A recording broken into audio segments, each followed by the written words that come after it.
Hi everyone, I'm Isa. Meet our team members. Hello, I'm Fisabilillah. Hi, I'm Izati. Hello everyone, my name is Jamiul. For this time project, there are two experiments that we would like to show you, including the study of simple pendulum mechanism, investigating light on different surfaces. Without further ado, let's get into the first experiment. The objective of the first experiment are to study the motion of simple pendulum including harmonic motion, the relationship between period, frequency, amplitude and determine the acceleration of gravity.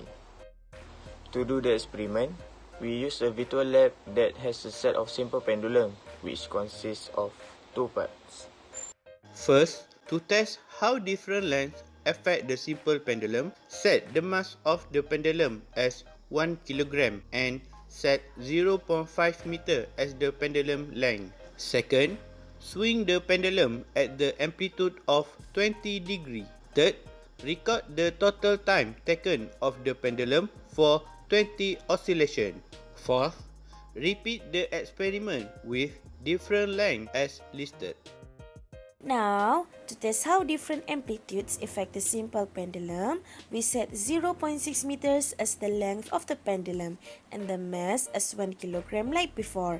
Then, swing the pendulum at the amplitude of 10 degree and record the total time for 20 oscillations. After that, repeat the experiment with different amplitudes as listed. Finally, we can record the results and plot the graph.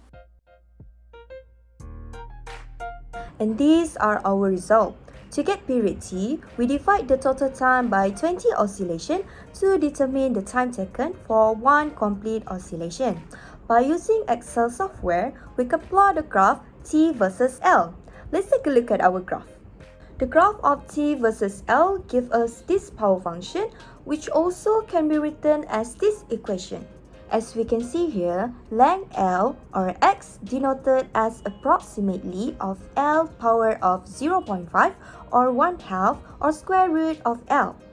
To compare relationship between T and L, the graph has to be linearized. By using this theoretical equation, both sides of the equation are squared. So, based on this linear equation, T square versus L is plotted based on the data by using Excel. If we compare this theoretical equation with y equal to mx plus c, we can know that m equals to slope of the graph, which is 4.1514 as our experimental result, and 4 pi power of 2 per g from the theoretical equation. Here, we can find the value of acceleration due to gravity based on our experimental results. To compute the percentage difference from the accepted G value, the calculation is shown as attached, where the percentage difference is 3.06%. As to compare the t-value percentage differences of experimental result and theoretical result, the calculation are shown as attached, where the percentage difference is 0.5%. Moving on to the next test, which is involve different amplitude. According to the data, the t-value for 10 degree, 20 degree and 30 degree is quite similar from each other and agrees well with the theoretical values of t equal to 1.55 second. But the t-value differs starting from 40 degree until 60 degree. It showed that this theoretical equation is only valid for amplitude 30 degree and below. However, the graph still shows that the T is slightly proportional to the amplitude due to the greatest travel distance and restoring force. So, all of the simple pendulum working principles are related to the simple harmonic motion application that we learned in SFT 1013. To conclude, we are able to determine the relationship between the period of a simple pendulum, frequency, and its amplitude. We can also identify the acceleration due to gravity based on our experimental results and the percentage differences compared to the theoretical result. Now we know how does simple pendulum works. For the second experiment, we decided to investigate the light reflection on different surfaces. The light reflection can be categorized in two types of reflection, which are specular reflection on smooth surface and diffuse reflection on rough surface.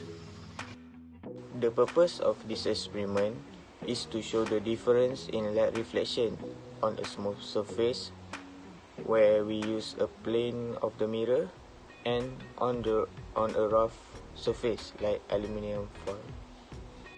As we can see, these are all the materials that we use for this experiment. First of all, to test out specular reflection, place the mirror perpendicularly onto a white sheet of A4 paper.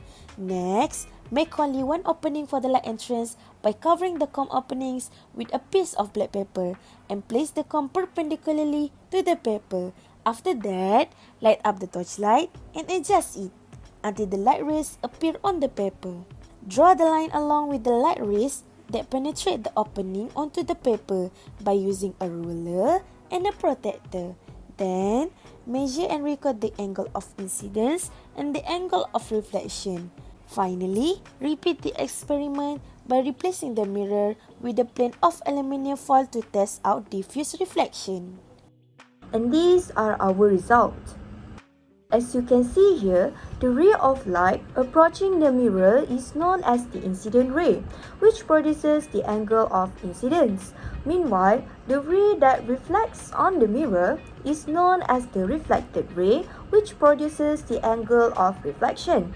The normal line, which is perpendicular to the mirror surface, divides the angle between the incident ray and the reflected ray.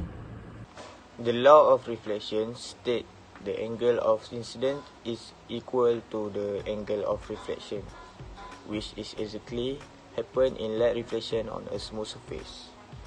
The reflected light rays travel in the same direction, and this is called as specular reflection. For a rough surface, the reflected light rays scatter in all directions, and this is called as diffuse reflection. The angle of incidence and the angle of reflection is not equal to each other. The individual rays reflected off the rough surface according to the law of reflection, but with different orientation and different normal lines.